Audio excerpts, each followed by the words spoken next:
Bonsoir et bienvenue sur Palf. Aujourd'hui avec Swan, on va parler de solutions pour sortir du mix.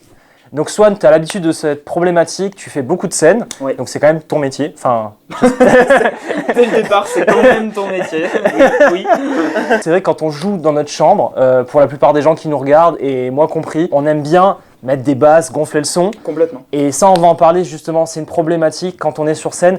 On a envie justement de sortir de ce qu'on appelle le mix. Donc on va définir le mix, on va trouver des solutions pour sortir du mix et tu vas nous raconter tout ça.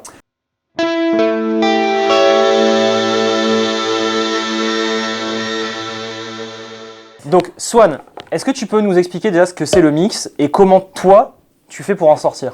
Sur une scène, tu vas avoir une batterie, une basse, Ouais. un clavier, peut-être une deuxième guitare, des cuivres, etc.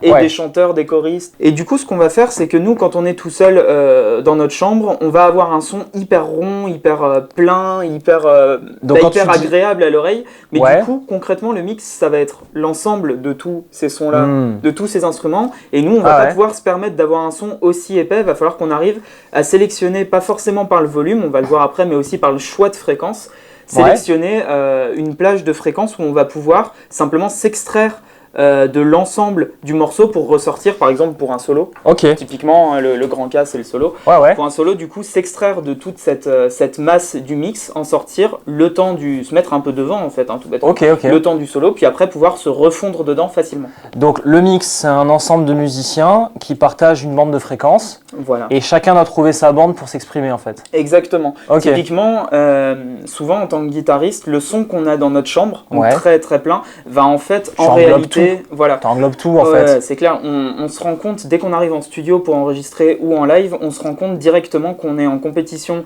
avec la voix parce qu'on a un son où les fréquences médium sont mal choisies, en Ouais. compétition avec la basse et le kick de batterie parce qu'on a justement trop de fréquences graves. Ok. Et finalement, les cymbales vont rentrer un peu en compétition aussi avec la brillance de ce qu'on a. Donc Ok. il s'agit vraiment Donc pour d'arriver résumer, à cibler. Ouais. la guitare, pour toi, c'est quoi le spectre de la guitare en fait? Donc le spectre pour tout le monde, c'est la bande de fréquences utile, donc représentée par le signal de ta guitare. Ouais. Alors toi, c'est quoi à peu près? Pour moi, c'est les hauts médiums. Tandis que quand il y en a qui font du métal par exemple, ils vont creuser les médiums pour aller s'amuser un peu sur les basses, les aigus. Ouais, complètement. Donc finalement, chaque style a ses besoins en fréquence. Tu as besoin justement dans certaines situations de taper certaines fréquences sans pour autant empiéter sur les autres instruments. Donc ce qu'il faut savoir, c'est la voix. La voix quand même, faire attention, c'est d'entre 1 et 2 K en kilohertz. Tu disais les cymbales, etc. Ça c'est très haut. Alors les dans cymbales, très c'est aigu. très très haut.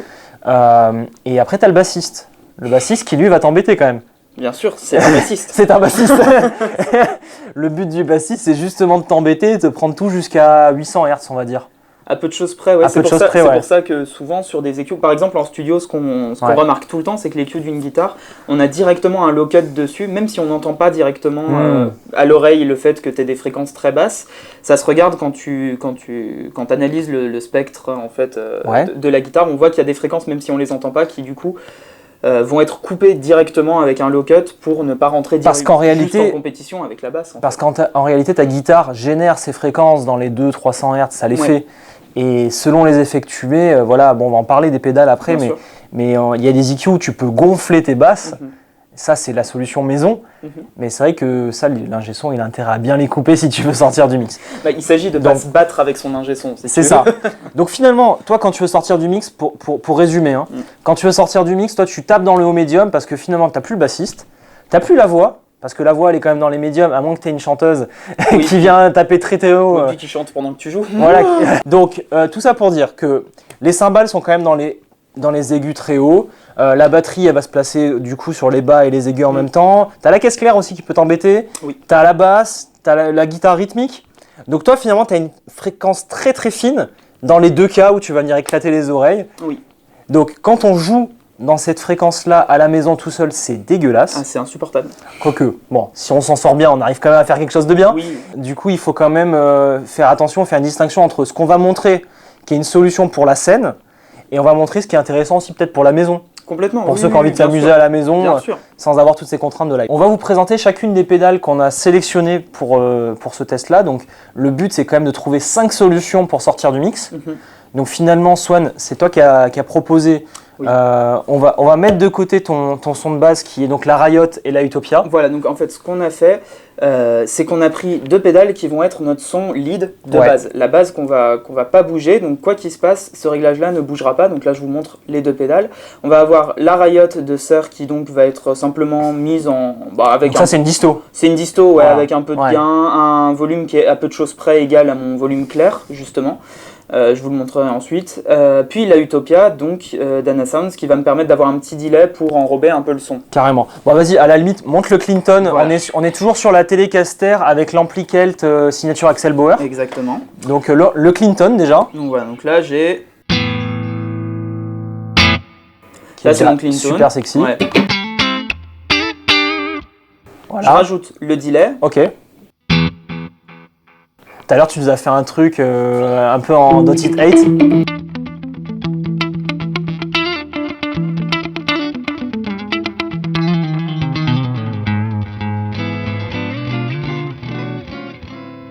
Voilà, donc là, toi, tu utilises la Utopia, c'est pour tout le monde, donc c'est notre delay qui est basé sur un PT2399, donc ce qu'on appelle un Analog Voice Delay. Du coup, Donc- je rajoute la Riot pour avoir mon son lead complet. Donc la Riot va sonner comme ça quand j'arriverai à appuyer dessus.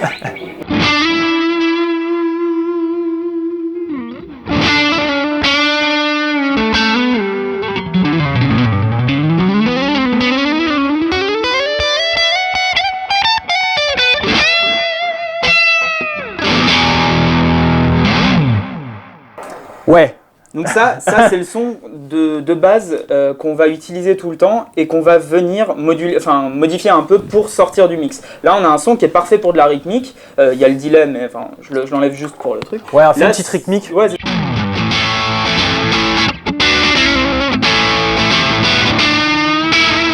Ouais. ça marche. Donc là, ça déboîte. Donc une belle disto qui reste quand même un minimum transparente. On entend le côté claquant de la Telecaster. Bon, avec quand même une bonne dose de gain. C'est quand même 2 étages d'overdrive stackés pour faire une disto. Donc voilà, ça c'est ton son de base. On va les laisser actives. Donc Utopia et Riot, ça va être vraiment ton son qu'on va laisser tout le temps actif.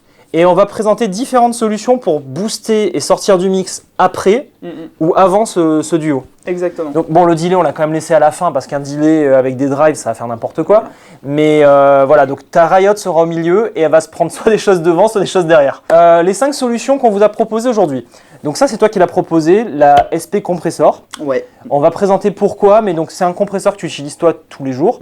Donc c'est naturel que tu présentes celui que tu utilises et pas un autre. C'est pour ça d'ailleurs que la pédale est ruinée. Complètement Vous remarquerez. ruinée. Donc on a choisi un compresseur en premier. On va vous expliquer ensuite l'effet qu'aura chaque pédale sur le son.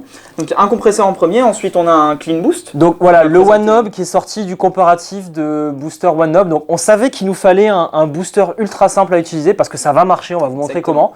Mais on ne savait pas lequel utiliser parce que c'est pas quelque chose qu'on a l'habitude d'utiliser.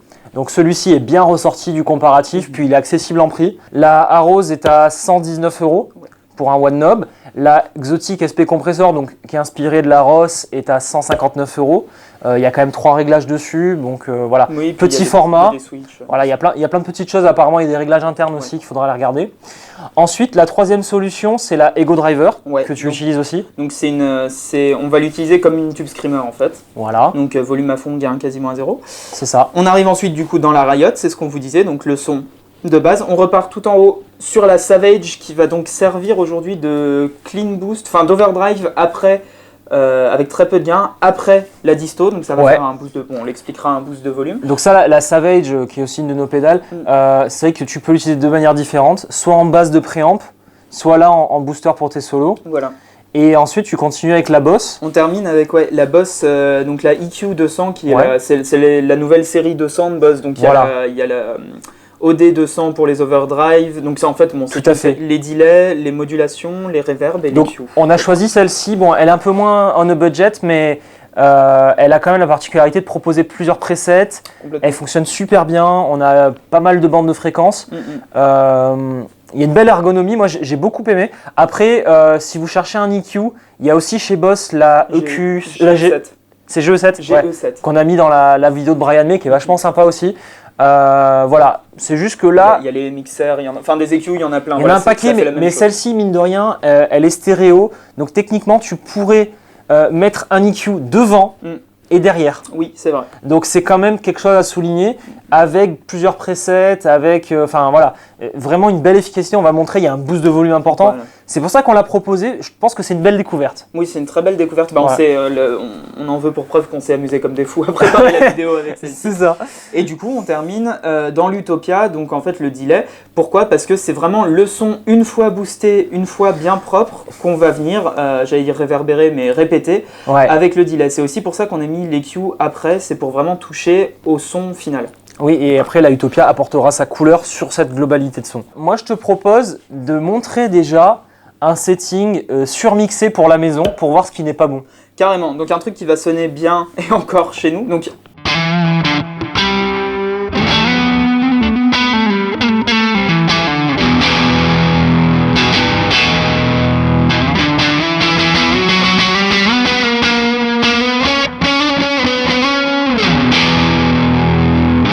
Et regarde, on va activer le EQ200 avec un preset mid coupé, basse gonflée, etc. La caricature du métal.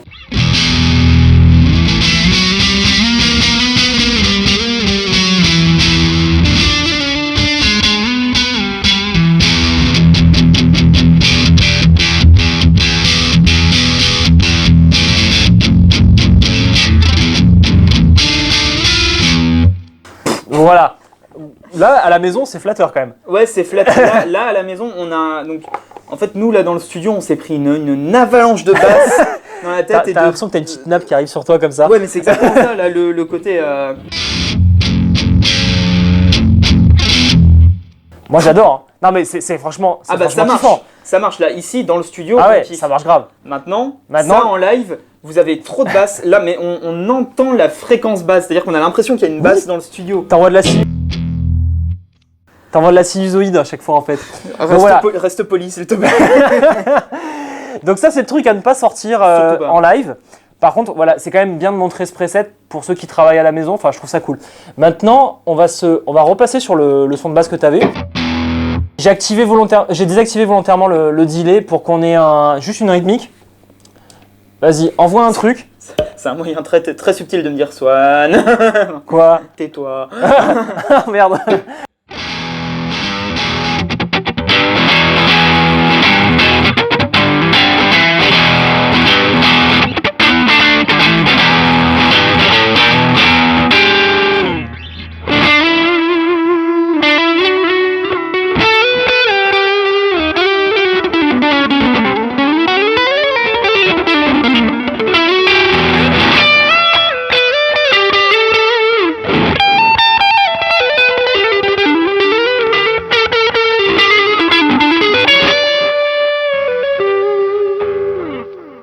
Donc là, tu as carrément le truc qui sort du mix. On a presque un tympan percé, mais en fait, c'est voulu. On a boosté les 3K, les 1K et demi. Ouais. Donc ça, c'est vraiment ce qu'il faut si tu veux taper dans le mix, envoyer ce qu'il faut et qu'on puisse t'entendre. Là, ce qui est intéressant aussi, je me permets de te couper, ce qui est important de voir là, c'est qu'on n'a presque pas boosté le volume en fait. Ouais. On a mis un tout petit, on a dû mettre plus 3 dB, 4 dB, je sais pas.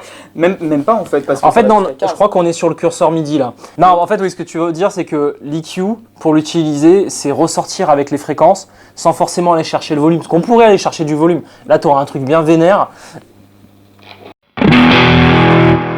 C'est rouge, on peut pas.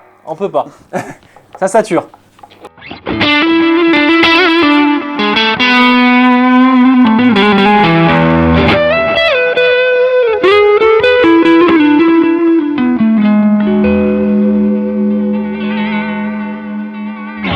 Voilà, carrément on y est. Donc on pourrait booster le volume, ce serait même trop facile. Oui. On va le faire un petit peu parce que là finalement quand on monte des bandes de fréquences, on monte du volume. Par contre quand on baisse les basses, on perd de l'énergie, il faut compenser en fait. Mais le but là c'est surtout d'aller chercher les fréquences où il n'y a aucun autre musicien pour que tu te fasses ta place. Bien sûr. La Boss EQ200 a l'avantage de permettre vraiment beaucoup de flexibilité, les presets, les tirettes là marchent super bien si on veut booster les médiums et tout. Franchement c'est la folie, on montrera ça sur Insta si vous voulez suivre les différents réglages. Maintenant, elle n'est pas trop bypass, elle est bufferisée et ça passe tout le temps par un DSP. C'est complètement numérique du coup. Mais franchement, malgré tout, ça marche bien. Ah, ça marche très très bien. Ah ouais, franchement, il y a un beau volume, ça claque. Tu peux peut-être nous montrer la dynamique, c'est un truc qu'on n'a pas testé, genre chatouille-la et envoie-lui un peu plus fort.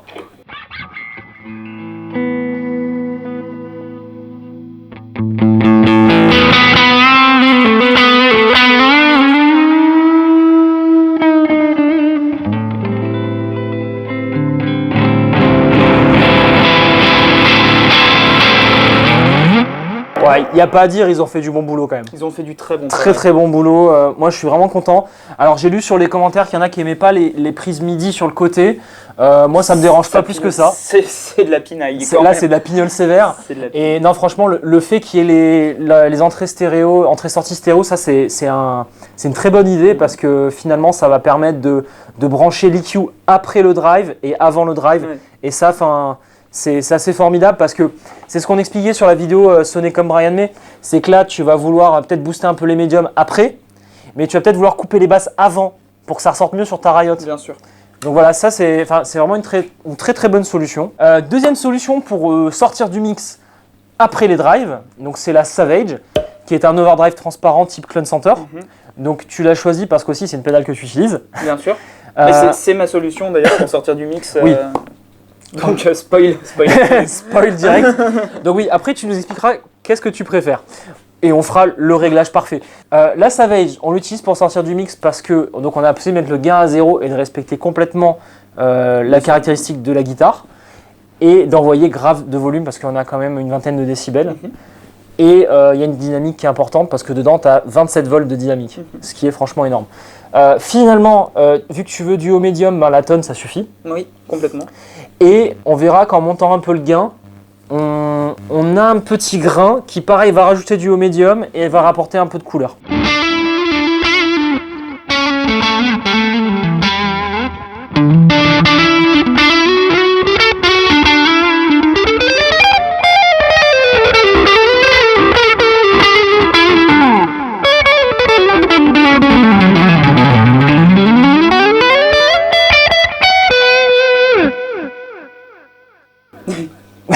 Viens, on compare.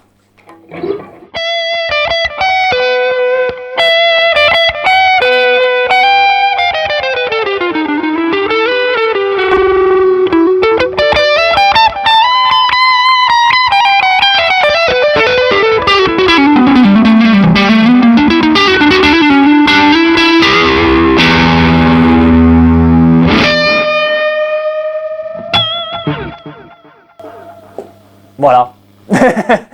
Donc en fait, je te laisse plutôt en parler toi parce que c'est quand même moi qui l'ai conçu, je ne serai pas très objectif. Mais qu'est-ce qui te plaît sur la Savage? Ça va être très simple.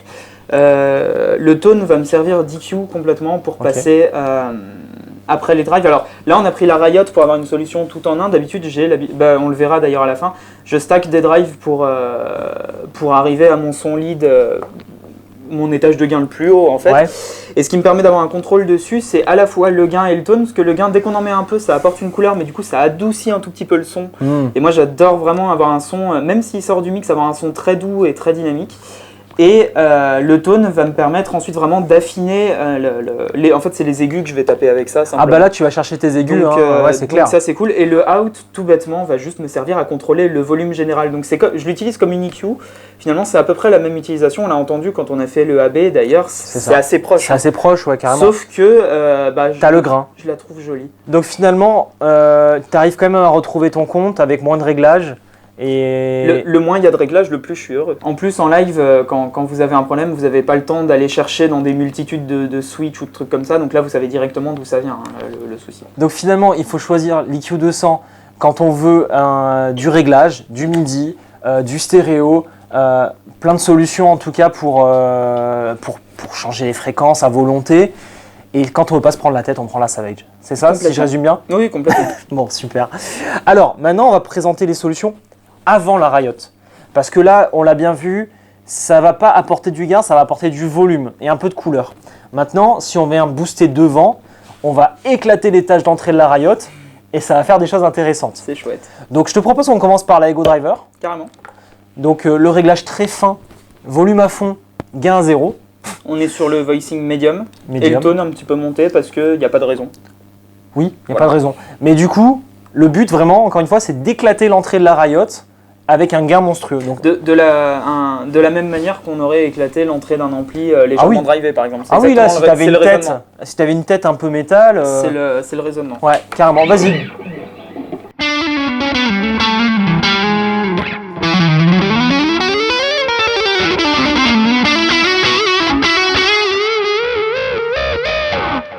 Ok, ouais. C'est une whammy bar à la main, messieurs. Donc là, on l'a entendu, il n'y a pas une hausse de volume significative. Par contre, tu as rapporté du grain. Donc ça peut être un peu dangereux dans ton histoire de mix finalement. Complètement. Alors ça, faut faire attention à pas avoir trop de delay ou de reverb après, par exemple, parce que ça peut vous noyer. En fait, plus de gain va certainement pas vous faire ressortir dans le mix. Il s'agit d'être bien précis. D'où l'idée simplement de régler ses pédales à l'avance, parce que ça marche très bien. Tout à fait. Mais finalement, j'aimerais bien le tester sur une rythmique.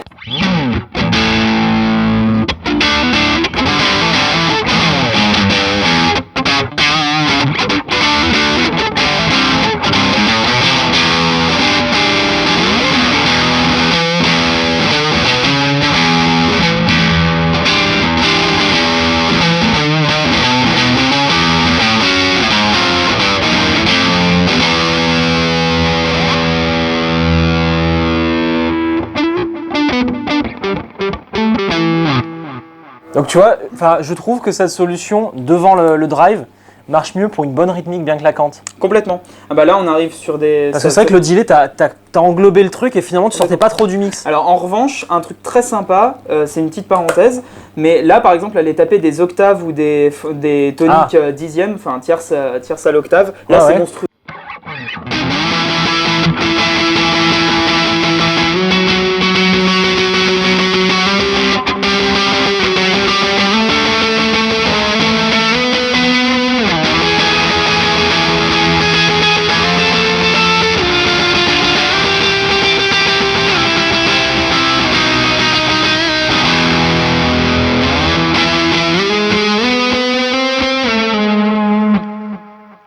Très joli, ou des notes vraiment...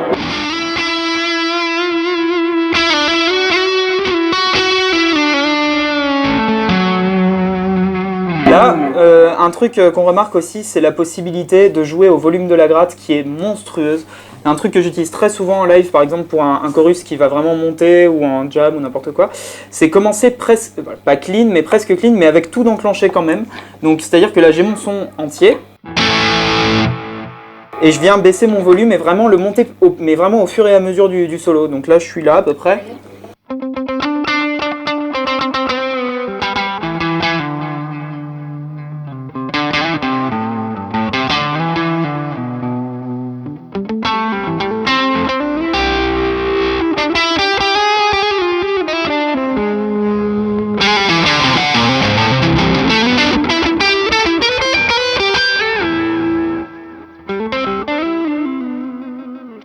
Ça marche carrément. Mais finalement, c'est ce que j'allais te dire, c'est que là, on a mis le volume à fond, donc ça fait un peu faiser la Riot. Et si tu arrives à bien gérer ce volume à la guitare, tu peux empêcher de faiser et en même temps faiser quand tu as envie. Complètement. Et ça marche bien. Mais pour résumer, en fait, ce que tu recherches quand tu mets un gain devant la disto, c'est de rajouter de la compression. Parce qu'un drive, ça compresse autant qu'un compresseur. Bien sûr. Pas de la même manière, mais ça compresse. Et tu cherches à avoir du moelleux, du volume, du gain, tout ça quoi.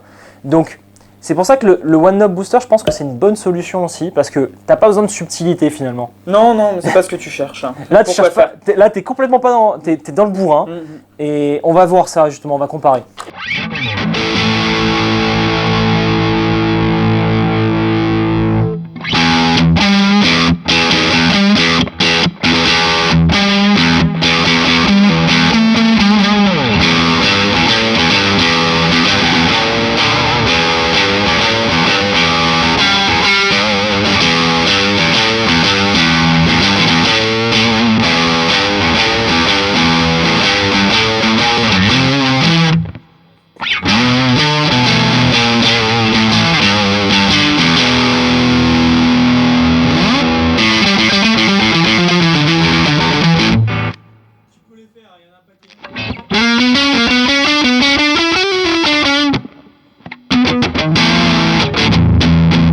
C'est Mag qui va détester au montage.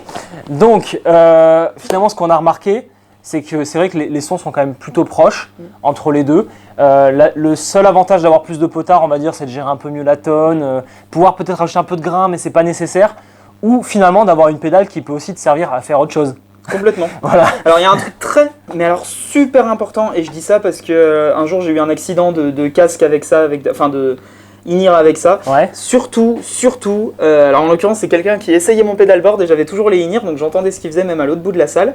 Et du coup, on avait alors c'était un overdrive branché Ah, comme je vois ce que tu vas dire. Ouais, ben déconne, mais Surtout, j'ai eu un vrai accident. Et, ne pas éteindre la disto. Voilà, parce que du coup là vous avez le volume à fond là-dessus et il y a 20 décibels. Ouais, regarde, Ça fait fais mal. péter la carte son. Alors, ouais, voilà, c'est ça. Regardez, là j'ai mon son clean et du coup vous avez compris, en fait la petite anecdote c'est que le type s'est dit oh tiens, ça sert à quoi si je l'enclenche tout seul? Et ben ça fait mal. Le son, elle veut pas. Voilà. On Puisque arrête là. Vous allez éclater l'entrée du coup directement de l'ampli. Or, la disto à la fin vous permet de contrôler le volume, donc vous ne prendrez pas Oui, le volume. en fait, si tu veux, je peux l'expliquer ça facilement. Une disto, tu as des diodes d'écrêtage qui vont limiter le volume. Donc le fait de rentrer plus fort devant, c'est juste que tu vas écréter plus vite. Tu vas tout casser plus rapidement. Mais c'est sûr que si tu l'éteins, il n'y a plus de limite. Et là, c'est l'ampli qui doit écréter. Sauf que l'ampli, pour qu'il écrète, il faut y aller. Hein. C'est vraiment du lait demi-écrété. Oui. La cinquième solution, finalement, donc tu la connais mieux que moi, je t'en prie, vas-y. La cinquième solution, ça va être d'ajouter un compresseur en début de chaîne, en fait, qui n'est pas toujours on, qui va juste nous servir à rentrer encore une fois plus fort dans la disto. Oui, parce que là, tu as un potard de volume sur celle-ci. Voilà, exactement, parce qu'on a un potard de volume, puis avoir un son compressé, donc du coup qui va... alors la disto compresse déjà, mais simplement va juste nous faire rentrer le son, donc s'il est bien réglé dans le mix, ouais. Et du coup nous placer dedans. En fait, le compresseur est là pour vous placer. Donc ça... Ouais, donc finalement tu compresses, et la Riot, elle a juste un seul objectif, c'est de couper basse, aiguë, voilà. Et t'envoies. Donc ça donne ça en fait. Alors attends, oublie pas ta Riot.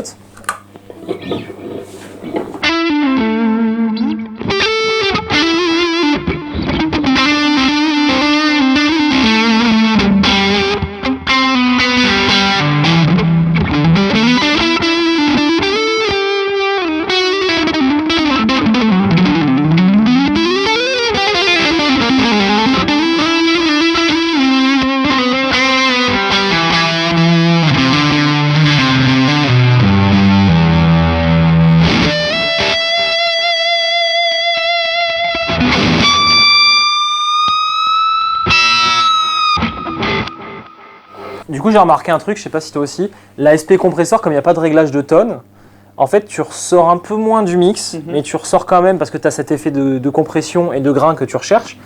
Et je dirais que par conséquent, en fait, c'est pour ça que tu as le compresseur, le drive, etc. Parce que tu peux avoir plusieurs niveaux pour sortir du mix. Et c'est pour ça que sur mon pedalboard, moi j'ai un compresseur en entrée, Ouais. 3 drives. Donc, et overdrive, pas disto pour le coup, mais pour stacker différemment, c'est-à-dire le 1 avec le 2 avec le 3, le 1 avec le 3, les 3 en même temps. Et à la fin, après les 3 drives, j'ai une Savage encore après. Donc en fait, j'ai 4 drives. Ouais, t'arrêtes pas de mettre des drives, mais parce par que contre, t'en as j'ai un pas qui te tout en fait même sortir temps. un peu du mix, tandis Voilà. que l'autre, il envoie la dose d'aigu, quoi. Et si c'est bien réglé, vous jouez toujours au volume, à la dynamique, etc. Il n'y a pas de souci. C'est vraiment une histoire de passer du temps C'est dessus, ça. en fait. En plus, ça m'éclate. Ah oui, toujours chercher la nouvelle solution pour son pedalboard, le refaire tous les jours. Mais oui, c'est vrai que si on doit résumer, le compresseur, c'est quand même un overdrive sanguin. Complètement. Donc ça marche, ça te fait un liant au niveau des doigts, tu arrives à donner cette compression nécessaire pour sortir du mix, pour donner un peu plus de volume à la Riot, pour exploiter encore plus son gain.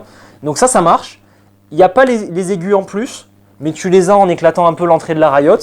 Donc finalement, tu as cette première solution pour faire une petite sortie de mix, celle-là pour envoyer du lourd, et celle-là pour dire coucou, je mets du volume, écoutez-moi quoi. Voilà.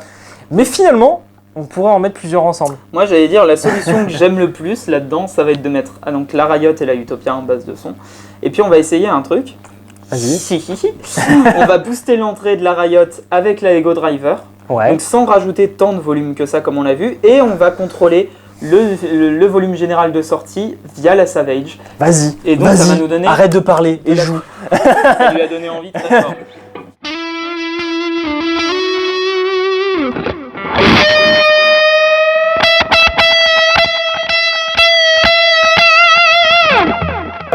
justement, ce son, c'est ce qu'on se disait juste avant la vidéo. Oh là là. Il faut absolument jouer la partie de Cachemire qu'on a faite avec Axel Bauer. Avec le delay ou pas? Et là, bah bien sûr, avec le delay. toute la fin. Et il y a juste une ligne très très douce et pas compliquée qui va sonner mais monstrueux avec cette solution. Ah bah vas-y, envoie.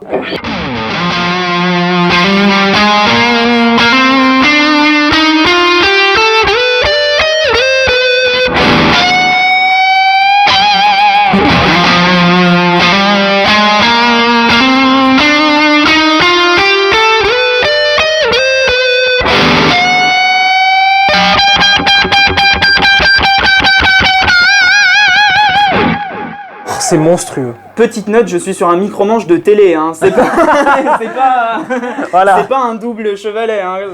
Ah non, mais franchement, ça c'est monstrueux. Finalement, je pense que c'est bien de les combiner quand même. Oui, et puis, note toute bête, on n'a pas beaucoup de bruit de fond là. On en a un petit peu parce qu'on a boosté le volume, mais franchement, ça va. Et parce que là, on est à un volume incroyable par rapport au bruit de fond. Surtout. Ouais, là, franchement, c'est-à-dire que là, en live, l'ingé son, il vous dit, il n'y a pas de souci pour un solo comme ça.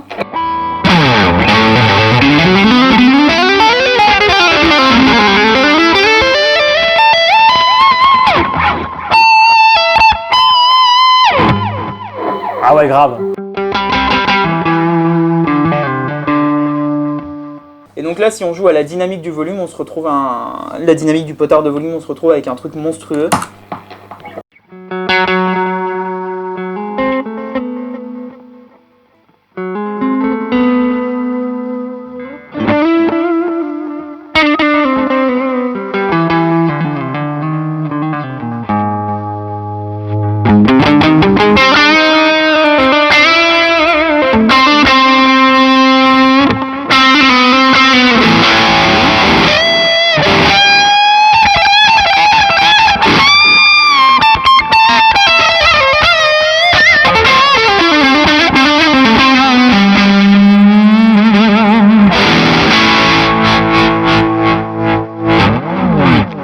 Waouh. Bon, encore une fois, voilà, là c'est plein d'aigus, mais c'est parce qu'on fait exprès, on veut sortir du mix. Quand vous jouez et que vous entendez ça tout seul à la maison, c'est vrai qu'on se dit tiens, il a peut-être un peu poussé la tonne quelque part là. Qu'est-ce qu'il dit? Qu'est-ce qu'il dit, voilà. Mais en contexte live, là, si on était sur scène, c'est vrai que ça pourrait être super sympa d'écouter ça. C'est parfait, ça marche parfait. Grave. Voilà. Donc voilà, Swan, ta solution préférée? Alors moi, ma solution préférée, ça va être la Savage après et encore plus avec la Ego Driver avant. Mais alors n'hésitez pas à nous dire en commentaire, vous, laquelle vous préférez, parce qu'en fait, toutes se valent, toutes fonctionnent parfaitement. Moi, carrément. Elles sont toutes intéressantes. Mon style de jeu. Et toi, t'en penses quoi? Moi, je te suis complètement. Alors, je me serais peut-être éclaté aussi avec la IQ 200. On a vu que c'était très similaire quand même. C'est ça, c'est assez proche. En fait, moi, juste pour le délire de mettre avant, mais là, niveau câblage, on allait se prendre la tête.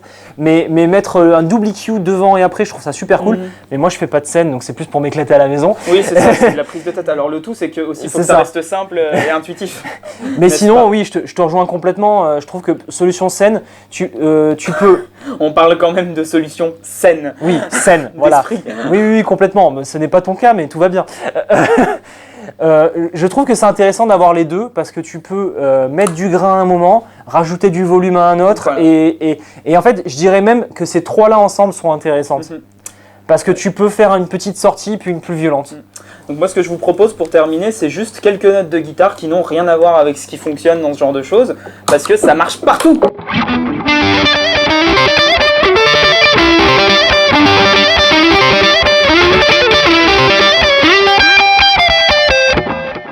Voilà, t'as fait ta bêtise. On sort. À bientôt. À bientôt.